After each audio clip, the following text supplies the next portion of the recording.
Exercise 2.1. First problem. Identify with the reasons which of the following are Pythagoras triplet.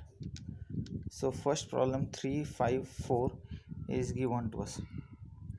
We have to identify whether it is Pythagoras triplet or not. Okay. Now see, let us take square of all the side. 3 square is equal to 9.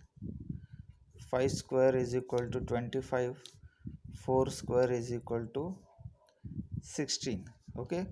So if you see 5 square 25 is the longest side. Okay, so these are side 1 and side 2. So 5 square is equal to 3 square plus 4 square. So 5 square 25, 9 plus 16, so 25 is equal to 25. Okay, so these comes, they are equal. So this we can say it is Pythagoras triplet by converse of Pythagoras theorem. By converse of Pythagoras theorem. Now in this theorem, what the statement of this theorem says, that one side square is equal to the squares of sum of remaining two sides. So these are two sides, squares of sum of remaining two sides. So these two side squares and one side square is equal. So that's why we can say it is a Pythagoras triplet. Same way we have to solve. Take one more problem.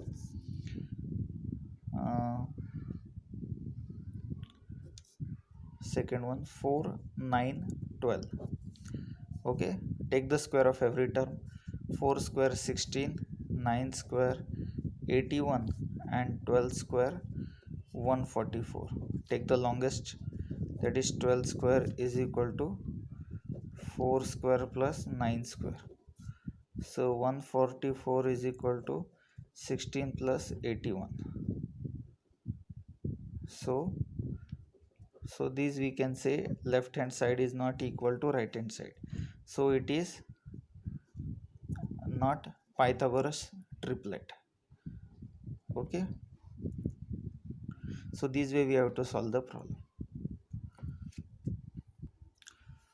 See the second problem. Angle MNP is equal to 90 degree. NQ is perpendicular to MP and MQ is equal to 9. QP is equal to 4. Find NQ. Okay, so when NQ is you can see triangle MNP is a right angle triangle, MP is hypotenuse, and NQ is a line drawn perpendicular to the hypotenuse. So we have one formula for this. Now see, NQ is perpendicular, MQ is 9 and QP is equal to 4. So we can use the property, that is geometric mean. So what this property says, a line perpendicular to hypotenuse, so which is that line, NQ, so square of that line is equal to the product of hypotenuse, that is MQ into QP. So NQ square right here by geometric mean. So MQ is 9 and QP is 4. So NQ is equal to 9, 4 is 36. Taking square root, we get NQ is equal to 6. So our answer is 6 units. See the third problem.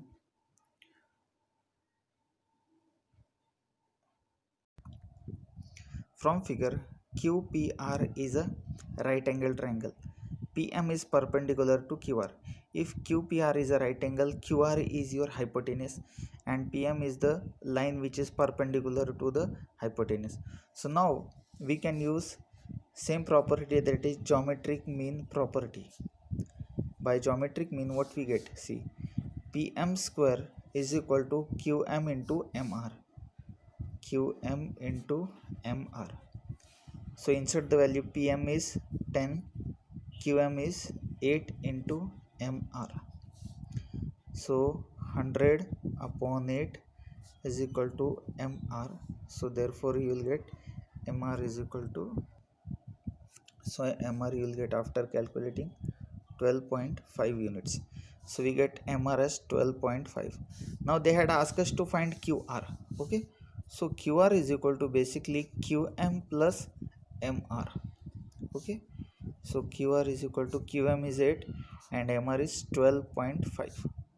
so QR will be your adding this 20.5 by Q dash M dash R, property of betweenness. So this way, with the help of geometric mean, we can find the value of QR. See the fourth figure. Triangle RSP is a right angle triangle and measure of angle P is 30 degree, and we can see RSP is 90 degree. So 30 90, so this measure will be your 60 degree. So triangle PSR is type of 30 60 90 degree type of triangle. They are asking us to find RP and PS. Okay, so now one property we have studied quite earlier, that side opposite to 30. So side opposite to 30 is half of the hypotenuse. Okay, so side opposite to 30 is half of the hypotenuse. So which is the side opposite to 30? SR. So SR is half of the hypotenuse. Which hypotenuse? RP. So SR is 6 is equal to half into RP. So RP will be 6 2s are 12. So we get the very first value as 12. So RP will be 12. Now they are asking us to find PS. One more property we have side opposite to 60 is root 3 by 2 times hypotenuse. Okay, side opposite to 60 is SP. SP is equal to root 3 by 2 times hypotenuse. Hypotenuse is your RP.